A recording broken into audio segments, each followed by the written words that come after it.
Hi, my name is Nicole Williams, and I am the Open Resources Librarian here at Bronx Community College. I am going to walk you through how to get to the library's website from the main BCC page and the different parts of our website.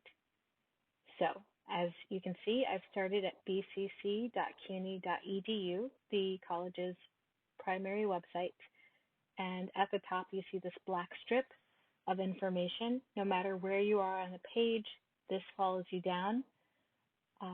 So you are going to click on library. Once we have made it to the library page, the first thing you'll see is this note saying the library is closed until further notice. So for the semester, the fall semester of 2020, the library is closed to in-person service. We are, however, available online and through email and on some occasions by phone. And so please, if you are interested in learning more, click on the Read More link, which will take you to our continuity plan, which will let you know what we are doing right now as we are off campus, but still providing services. So this document is great because it tells you which services are still available. Obviously, we cannot lend out physical media because there is nobody physically in the library to do so. And so we are able to help you with digital material, including books and articles, newspapers and magazines. And if you do need to borrow other technology, I will show you how to go about getting that as well. So if we go back to the main library page, there are certain areas of the page I would like to highlight. First, quick search tells you the different areas that may be of most use to you. So if you're just hoping to look at library holdings and as in searching for an article or a newspaper or a book, you can click on OneSearch, which will look through hundreds of databases at the same time. Next, we have e-reserve. So if your professor has told you that they have put something on reserve this semester, all of our reserves are digital. So you would click on e-reserves to access that content. A later video will teach you how to do that. If you are looking for a specific database and you happen to know its name, or you're looking for a specific family of databases, you can search here. If you're looking for journals, you can search here. If a professor has told you that there is information that might help you in a research guide or a LibGuide, subject guides is what you would click on. And of less use probably this semester, if you need to check what you have out, you can click on My Library Account, keeping in mind that this semester no materials that are physical are being distributed. So it's very unlikely that you would have anything under My Library Account that's a physical item. And then if you need help 24/7, you can click on Ask a Librarian. And our hours this semester are 9 to 5. But if you are looking for something, you can click on Ask a Librarian 24/7, and a librarian somewhere in the world will be able to assist you.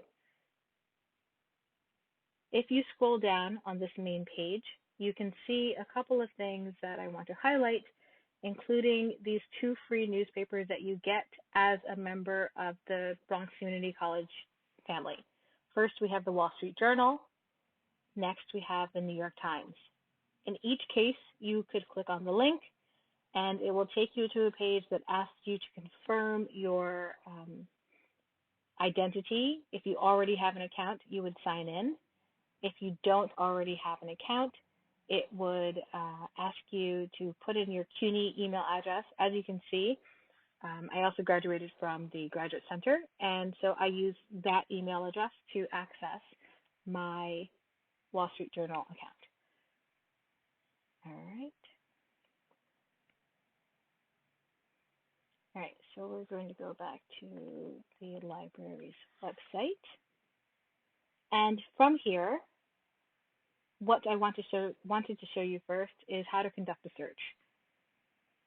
So OneSearch is the first and highlighted item. You can click on the search button underneath to get to OneSearch. And then we would put in our terms. So I did a class with Professor Mejias earlier, and the search that we did on that class was ESL, immigrants, and learning styles. So if you put in all of your words, you don't need to put in and or, and those actually have specific meanings when you're searching a lot of products, so it's better not to put in any extra words if you don't need to. And we put learning styles in quotation marks to make sure that we only get results that have those two words next to each other in that order. So now that we've put in our search, we'll go ahead and submit it. And we see that with these terms, we get 380 results. But if your professor has told you that he or she wants you to use peer-reviewed or scholarly articles, then you know that the next step is to come to peer-reviewed journals and search in this way. So if we limit it like this, we went from 380 results to 179. So you can view any of these articles online. So maybe we want to read this one. So let's talk, ESL students need and Writing Center philosophy. And I will be talking about how to access our Writing Center later, including how to get help from them. So this is a really good article for us. So if we click on this, it's going to take us to another page that will give us more information about this article, including, if you scroll down, the abstract, which in OneSearch is called the description. So if you're not sure if this article would work for you or is related to what you're looking for, you can check out the abstract and see if the information here is something that you can use. And then it also tells you which databases you can access in order to view this article. I am just going to pick the first one, so Academic OneFile. When you are doing a search, the first time you click on any database link or any article link, it's going to tell you that, if it does go, well, let's see. It's going to tell you that you need to log in.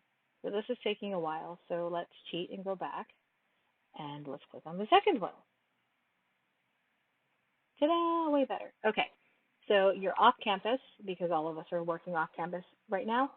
So we're going to be redirected to the login, which is going to use your CUNY First information.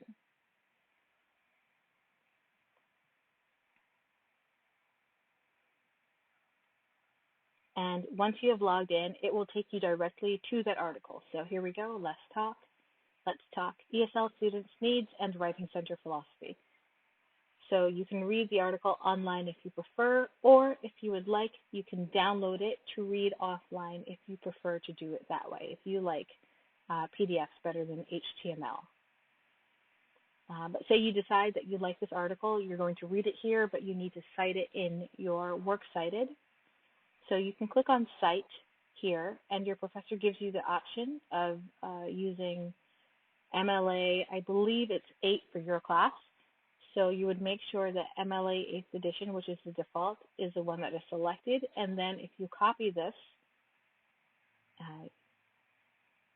you select and then right-click and copy. You can go ahead and paste this in whatever document you're using for your Works Cited. If you are using Google Drive, you could do it there. If you are doing RoughWorks, which I will not be talking about, but is a product that you have access to through BCC, you can go ahead and export it that way. Okay, so we now see how to look at the article. We know how to cite it. We know how to download it. And if you prefer not to read it online, or maybe you're just busy, you can also email it to yourself or to someone else. Say you're working with somebody else. You'd put in sample at stu.bcc.cuny.edu.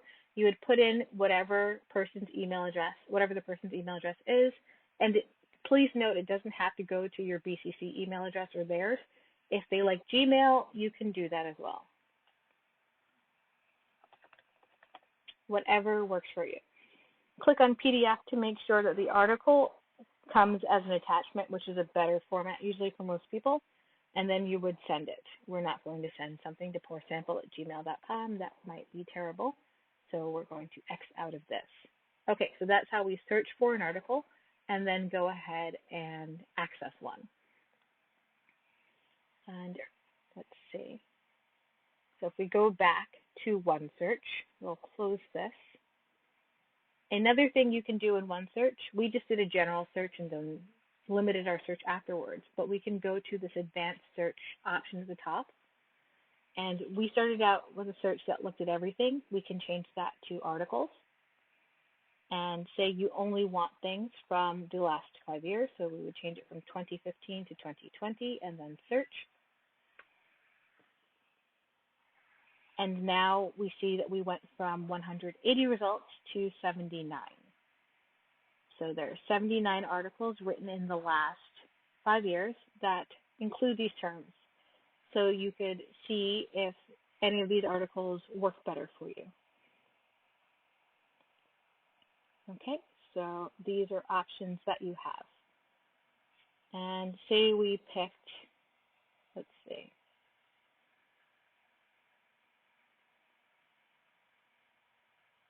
this article. So let's go ahead and look at this online. And because this one says open access, that means you could actually view this one from anywhere without having to log into BCC. But this is journal title, the abstract, and then if you click here, you can actually also see the full text. So open access journals are a great option for if you say you're sharing the work with someone who doesn't have a BCC login. That would be one way to access it. So this is our abstract, and you would click here for the PDF. And that would take you to the entire file.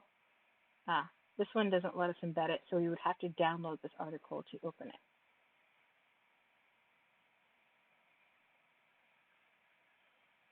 And then finally, this would be the article that we had just downloaded. Another thing I did want to show you very quickly, because this video is getting a little longer than I expected it to be, is Google Scholar. So we're going to open a new window and new tab, scholar.google.com. It's great because if you're used to a Google interface and you still need to search for something academic, do not go to google.com to search for information for your assignments if your professor tells you that you need a peer-reviewed or academic article. It's going to take you longer than you would need to find it, and who's got time for that? Nobody. Okay. So you see this is exactly the same article we put in the title of the article that we knew about, that we found through the BCC databases. And in fact, if you click here, this has gotten us to the PDF faster, as you see, here it is, faster than if we had gone through all the clicks that we did before. Okay.